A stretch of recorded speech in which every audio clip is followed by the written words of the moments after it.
The Ontario Chamber of Commerce conducts a business confidence survey each year. This year, they conducted an interim one. To help us understand why round two was conducted and what the survey uncovered is Rocco Rossi. Rocco is the president and CEO of the Ontario Chamber of Commerce, and he joins me today to discuss the recent findings. Welcome, Rocco. Pleasure as always, David. Thank you. So, Rocco, we know that you do the business confidence survey. The data is usually collected towards the end of the year, and then you produce this great report, which comes out in the spring. I'm going out on a limb and suggesting that the one you produced in the spring this year, which happened right in COVID, the data was collected pre-COVID. Was that the reason for round two? Well, things are moving so quickly, and so it's really important that we get a good snapshot of where our membership is at.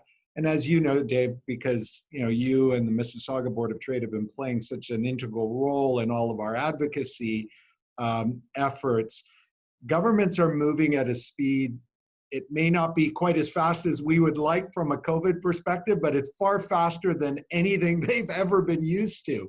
And the more information we have, the better the impact we can have on government policy, which our members desperately need. Well, as we know, at the very beginning of COVID, the information was coming at us so fast. It was very, very difficult to keep up. The information was changing hourly. Things have kind of settled down now. I saw a business confidence poll that came out of the EDC, and they showed that business confidence is actually picking up now. It's a little bit stronger. What did round two show with your business confidence survey? Well, for us, it actually declined. And this was end of October, so pre these prospective additional restrictions that we're hearing about. It showed confidence going down to 20% of our membership, which is the lowest that we've ever recorded since we began testing for this in 2011. Mm-hmm. And what are businesses saying the reason for the declining confidence is? Is it capital? Is it sales? Is it regulatory burden? Is it COVID restrictions? Or is it nervousness? Well, I take some from door number one and some from door number two and some from door number three.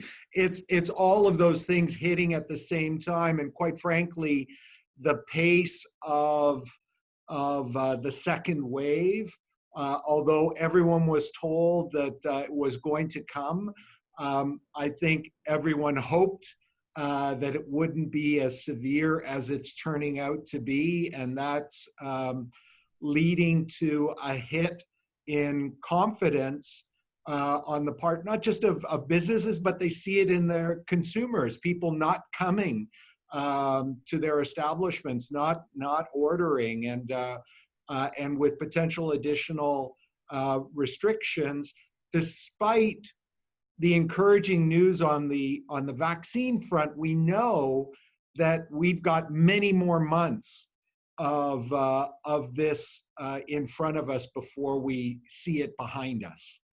Now, one of the caveats that the EDC did say is they felt that perhaps the reason their confidence level went up with businesses was because there were a lot of businesses that were in the mix, in March and April that had just evaporated. They disappeared. They had closed down. So if you don't have those businesses in the mix, that might cause some of the confidence to go up because the businesses that are left are the ones that are surviving. What was most telling, or what was most surprising for you, Rocco, with this latest business confidence survey? Well, the one that, on the one hand, you can look at it either glass half full or glass half empty. 60% of those surveyed said they were quite confident that entrepreneurship will rebound after this crisis. Mm-hmm. And on the one hand, that sounds pretty good, more than half full. But this is a survey of business people, and if 40% of business people don't believe that entrepreneurship will rebound at the end of this, that's not a good signal for the economy, because at the heart of the matter, entrepreneurship is what primes the pump. It's what creates the jobs, opportunities, and lifestyle that we all want to support in this province. Now, you have a tremendous feel and sense for the business community right across the province. What's your best sense of, do you get a sense that the closer we get to a vaccine announcement or the closer we get to a vaccine launch, that the business confidence will start to tick upward? There's no question, but we know that it's not around the corner. I mean, we see the light at the end of the tunnel, but the tunnel is still pretty long. And the larger you are, the more resources you are, the more hope you can get from that. But for smaller companies, ones that have already gone 9 months with reduced or no revenues and still accumulating costs and debt, we're seeing, for instance, in our survey, virtually a quarter of all of those surveyed with 20 employees or less feel they won't survive a second lockdown.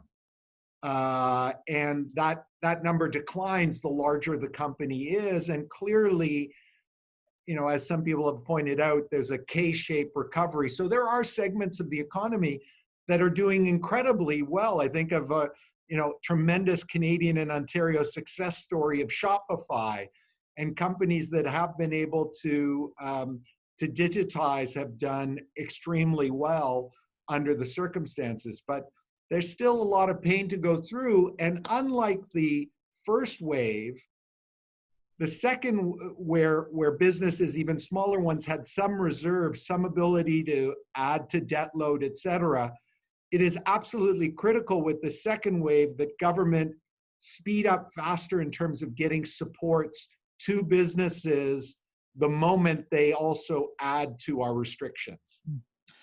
Rocco, there's been some anecdotal musing about there'd be a lot of businesses, especially in hospitality, restaurants, that will not survive this COVID carnage.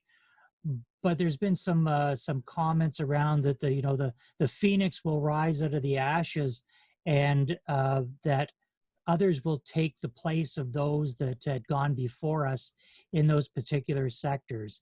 How do you feel about that comment? No question, some of it is true. I mean, that's just the reality of what goes down will come up again, and vice versa. But that's why that indicator that we had around the return of entrepreneurship and only 60%, that's what gives me some pause, because the longer this goes, the more scar tissue builds up. And then do you permanently have people, or you create a generation that simply will see risk in a different way and be less willing to take on the challenges? Because even in good times, businesses like restaurants, they're thin margin business that you have to manage extremely well in order to succeed. And that's why the Chamber movement, love entrepreneurs, because by nature, they're optimists and they're people who suck it up and make it happen. But there's a lot to overcome, particularly with a significant second wave. Well, I know you and I both have great respect for entrepreneurs and the people that put their their whole lives out there to run a business. We've been in conversation with Rocco Rossi, the president and CEO for the Ontario Chamber of Commerce. Rocco, thanks so much for joining me today. Always a pleasure, Dave.